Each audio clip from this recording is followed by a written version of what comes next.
Ed Sheeran has recently scored a significant legal victory in a long-running copyright dispute that has spanned nearly a decade. On Monday, June 16, the United States Supreme Court declined to hear an appeal that sought to revive allegations that Sheeran copied Marvin Gaye's iconic 1973 hit, "Let's Get It On," in his 2014 song Thinking Out Loud. This decision effectively upholds a lower court ruling dismissing the case, providing a major relief to the singer-songwriter and his legal team.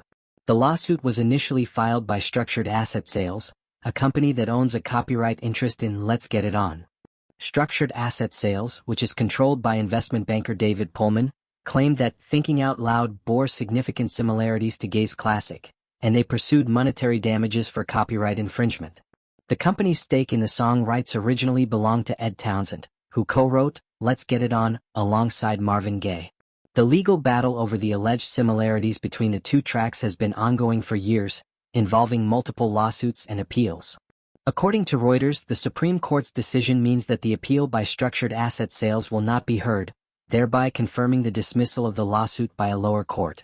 This ruling is a considerable win for Ed Sheeran, who has faced intense scrutiny and legal challenges related to his hit Thinking Out Loud.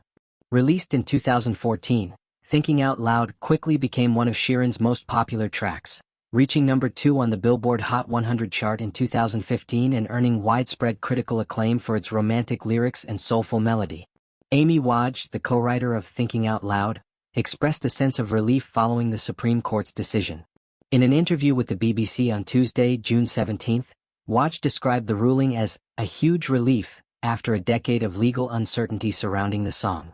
She shared how Thinking Out Loud was a career-changing moment for her, explaining that she did not have a major hit until she was 37 years old, and the success of the track brought a new level of recognition and opportunity to her life.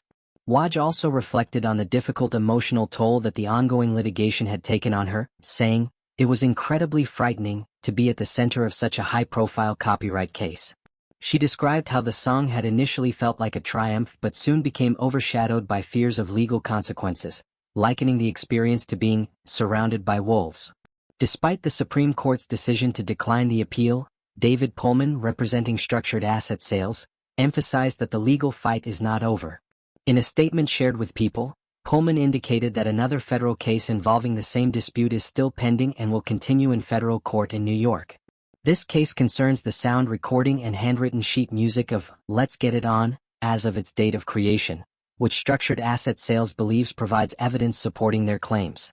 Pullman suggested that this ongoing case could eventually return to the Supreme Court in the future, stating, "The defendant's fear has always been the sound recording of Let's Get It On." The U.S. Supreme Court was aware of this and understands that the case will go forward and may very well be back at the U.S. Supreme Court at a later date.